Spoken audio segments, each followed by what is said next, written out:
Prezados amigos e inscritos do canal, nós vamos tentar conversar com vocês aqui, tentando resumir ao máximo, porque eu acredito que seja um assunto que pode ir longe, né?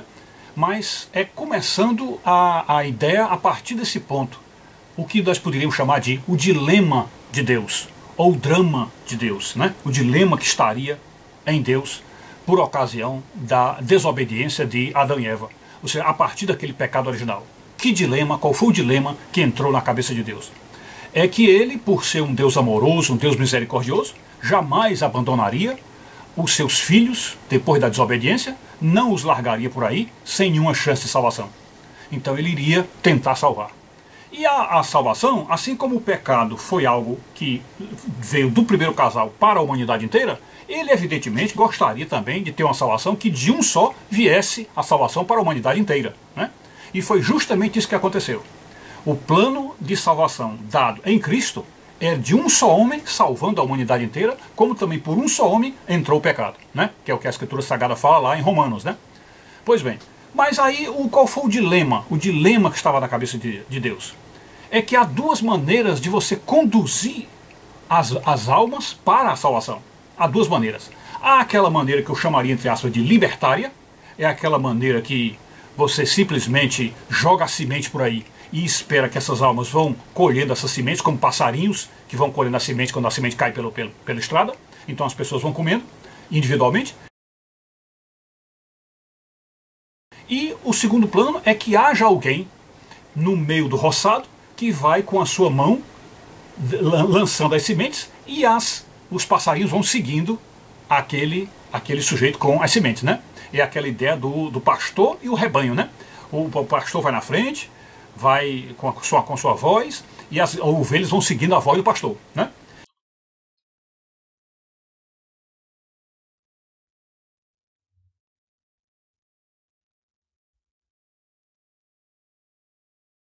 Então são os dois planos. É o plano individual, ou o plano, vamos dizer assim, libertário, que é a ovelha que é salva sem pastor, e o plano com o pastor, que é a ovelha seguindo a voz de um líder, né? E aqui vem a nossa reflexão. Nós agora vemos qual é o dilema de Deus. O dilema de Deus é assim: fundar um grupo que tenha um líder e que o rebanho inteiro siga a cabeça do líder. O líder autorizado, o líder que é escolhido por uma comunidade autorizada, que vem com a autoridade celestial, é escolhido aquele líder e ele então será o infalível, entre aspas, aquele cuja interpretação as ovelhas terão que seguir. Então aí está a chamada estrutura papal. É isso que é o modo papal de ser igreja. E o outro lado é o rebanho sem o pastor, o rebanho sem uma cabeça. Então, qual é o drama, ou o dilema? Por quê? Porque um rebanho que tem uma cabeça, enquanto a cabeça funcionar bem, enquanto a cabeça estiver de fato ligada a Jesus, o rebanho está indo no bom caminho. Porque é aquela autoridade séria, oficial, autorizada por Deus, canônica, então está todo mundo no bom caminho. Mas quando essa cabeça, por acaso, é pervertida pelo demônio e está seguindo o demônio, o que ocorrerá com essas ovelhas? O que ocorrerá com essas ovelhas? Porque dificilmente alguém conseguirá tirar da cabeça dessas ovelhas de que seu próprio Papa, o seu próprio profeta, seu próprio líder, escolhido por Deus, tirado de dentro do seio da mãe igreja, né? Esse próprio líder é o instrumento do demônio, é o impostor. Veja como é difícil salvar uma ovelha que esteja indo nesse rumo, né? Já as ovelhas que não tiveram líder nenhum, que não tiveram cabeça, né? Então a igreja conheceu um período com cabeça desde o nascimento de Jesus, desde o nascimento do cristianismo até 1500 mais ou menos, né? Mais ou menos 1500, quando apareceu um louco, um herege, um sujeito até, que eu posso até dizer, ligado ao demônio, e que resolveu peitar a igreja, principalmente a igreja da época. Vou já falar sobre essa questão de por que o Lutero peitou a igreja da época. Então a partir dali começou o tempo das ovelhas sem pastor, as ovelhas sem cabeça, né? Mas ficando os dois rebanhos, o rebanho com cabeça e o rebanho sem cabeça, ambos têm vantagem. A vantagem do que tem cabeça é a cabeça funcionar legal e está todo mundo no rumo certo. E o que não tem cabeça tem a vantagem de, não tendo cabeça, não haverá este engano do rebanho inteiro seguir uma cabeça errada. seguir a cabeça do demônio. Vocês compreendem aí? Pois bem, quando Lutero se levantou para fazer essa ruptura e criar uma igreja sem cabeça, Lutero, a rigor, nós não podemos, vamos dizer, demonizar toda a ideia que passou na cabeça do Lutero e o que ele viu ali. Não podemos demonizar. Podemos até aceitar que ele seja um instrumento do demônio, mas não que aquilo que ele pensou, que ele viu, seja algo errado desta forma. Por quê? Porque o que ele viu na igreja da época dele, era realmente desmandos terríveis da igreja, né? A igreja estava numa situação completamente corrompida, a igreja participava de festas imorais, os padres corruptos, os padres que viviam nababescamente, aquela vida dissoluta, e pior, entraram na tal da simonia, e aquela interpretação exacerbada daquele texto que diz que tudo que ligares na terra será ligado no céu, e vice-versa. Essa exacerbação dessa doutrina fez o quê? Fez com que a igreja passasse a vender a entrada no céu, vender a salvação.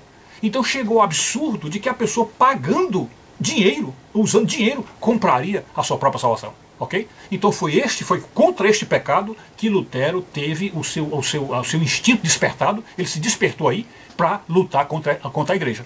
Só que, evidentemente, dentro da igreja do líder de Jesus, do líder fundado em São Pedro, do líder de São Pedro, né, o sucessor de São Pedro, poderia, sem dúvida, chegar a isso. Poderia chegar esse momento em que a igreja tivesse com a cabeça tão ruim que vendesse a salvação. Sem dúvida, poderia.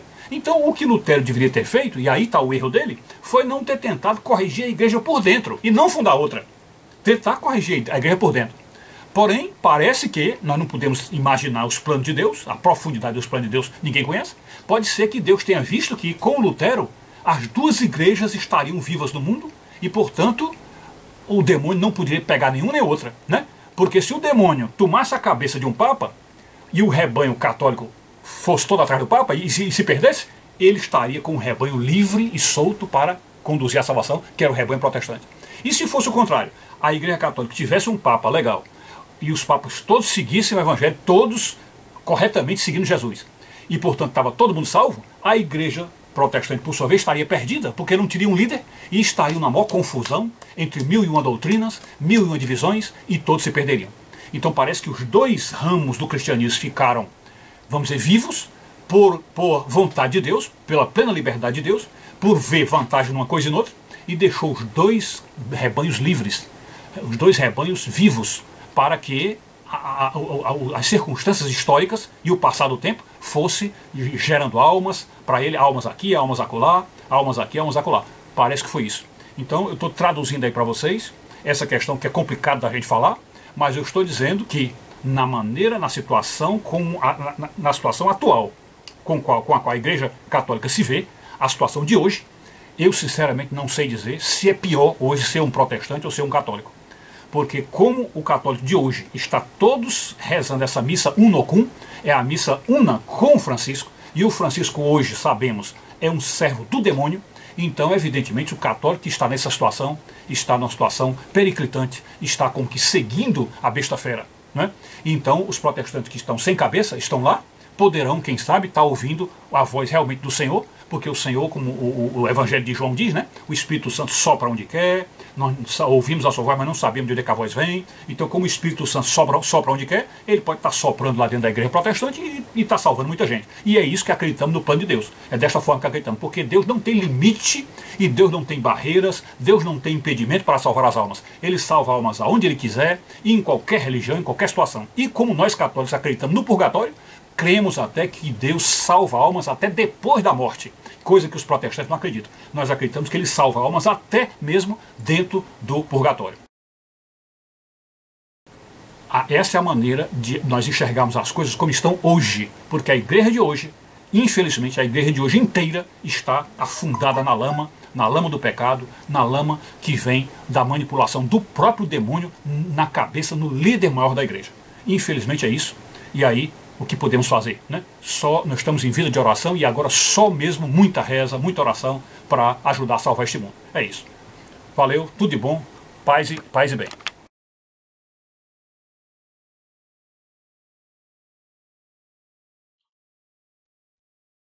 O drama de Deus entre escolher uma igreja com uma só cabeça e poder com isso livrá-la das inúmeras interpretações heréticas dos falsos pastores. Ou escolher uma igreja sem uma cabeça e com isso livrá-la da queda horrível que acontece quando a cabeça se corrompe.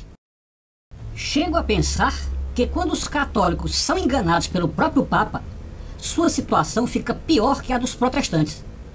Pois quem já não tinha uma cabeça, não será tão ruim continuar sem. Ao passo que quem estava acostumado a uma boa cabeça, perdem-se de vez quando a cabeça é ruim. Isto é duro de engolir.